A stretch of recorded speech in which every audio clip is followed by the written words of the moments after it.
So good day everyone, I am Nadine Jamaica Yaparcon, and for today's video I will explain to you why the capital punishment is not an effective way to stop crime.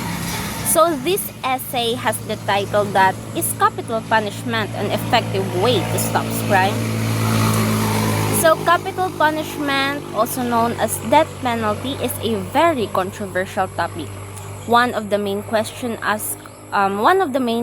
people ask is whether it actually stops crime. Some people believe that the fear of execution will prevent individuals from committing serious crimes. Others argue that there's no strong proof that it works in this way.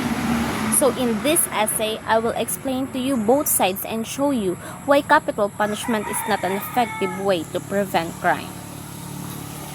So, supporters of the death penalty says that it scares people into following the law.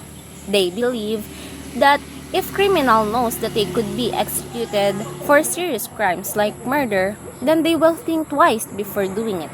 So this idea comes from the belief that people make choices by thinking about the risk and rewards.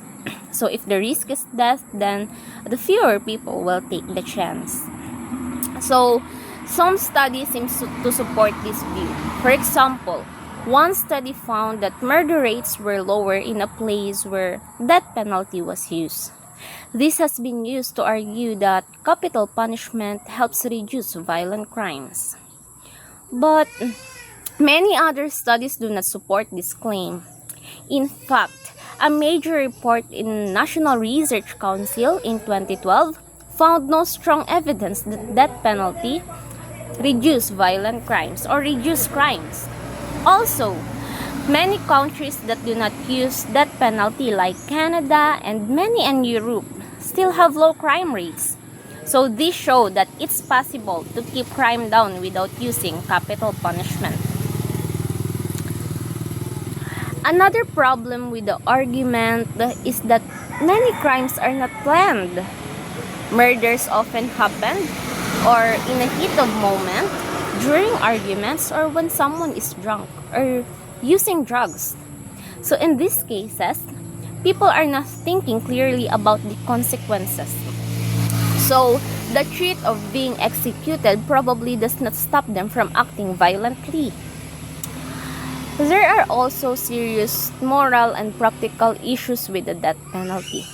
The biggest concern is that innocent people could be executed by mistake.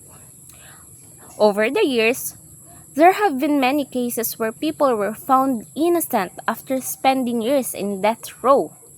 Because once someone is executed, there's no way to fix the mistake.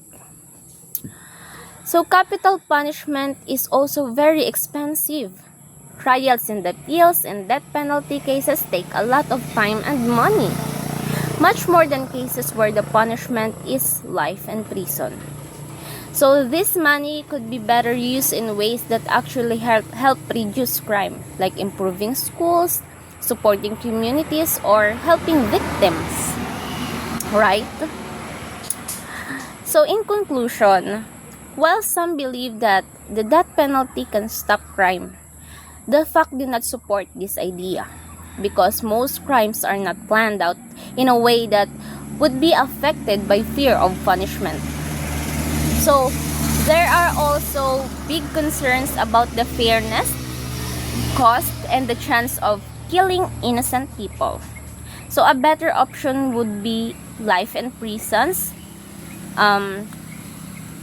life in prisons without parole, which protect the publics without the risk that comes with the capital punishment. That's all. Thank you.